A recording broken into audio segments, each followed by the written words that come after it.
যে বিশাল বৃষ্টি দৃশ্য আপনি তৈরি করলেন তার নির্মাণের কাহিনীটা জানতে খুব ইচ্ছে করে।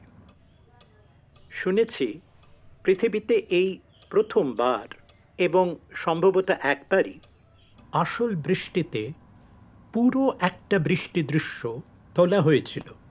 দেখুন, সারা পৃথিবীর কথা তো বলতে পারবো না, তবে এতটুকু বলতে পারি আমাদের এখানে সেই অর্থে এই ছবির আগে আউটডোর শুটিংয়ের খুব একটা চল ছিল না, আর বৃষ্টি ছিল আমাদের ছবির প্রধান একটা বিষয়, আর সেটা হতে হবে আউটডোরেই। অগত্যা বৃষ্টির জন্য অপেক্ষা। হ্যাঁ, আমরা দুদিন চাতক পাখির মতো আকাশের দিকে তাকিয়ে বসে রইলাম। এদিকে বৃষ্টির কোনো নামগন্ধ নেই। ওয়েট করতে করতে ইউনিটও খানিকটা টায়ার্ড হয়ে পড়েছিল। কিন্তু যেদিন আসল বৃষ্টি হলো সেদিন অফিসের একটা জরুরি কাজের চাপে আমার আর শুটিংয়ে থাকা হয়নি। সুবীর, চন্দ্র আর বাকিরা মিলে সেদিন শুটিংটা করেছিল। দেবাশিস, হ্যাঁ ইধার আও একবার।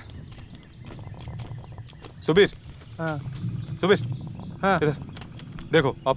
আপু wanted a frame like this. মানে হ্যাঁ সেটা বুঝলাম, কিন্তু ব্যাপারটা হচ্ছে যে হোয়াইট শার্টের সেন্টার কম্পোজটা কি ভালো লাগবে? মানে একটু অফ সেন্টার হলে ভালো হতো না? বাট ও যা স্ক্রিবল করেছিল এরকমই, নেই তো লড়কি চুলগুলো যখন সুইং করবে তখন আউট অফ ফ্রেম হয়ে যাবে। আচ্ছা বলছি, ও যখন আকাশের দিকে মুখ তুলে থাকবে না তখন একটা ক্লোজ আপ নেবে। এই তোমরা বসে আছো ওদিকে, বৃষ্টি পড়বে, বৃষ্টি পড়বে। জনকটা কেন ডাকছিস?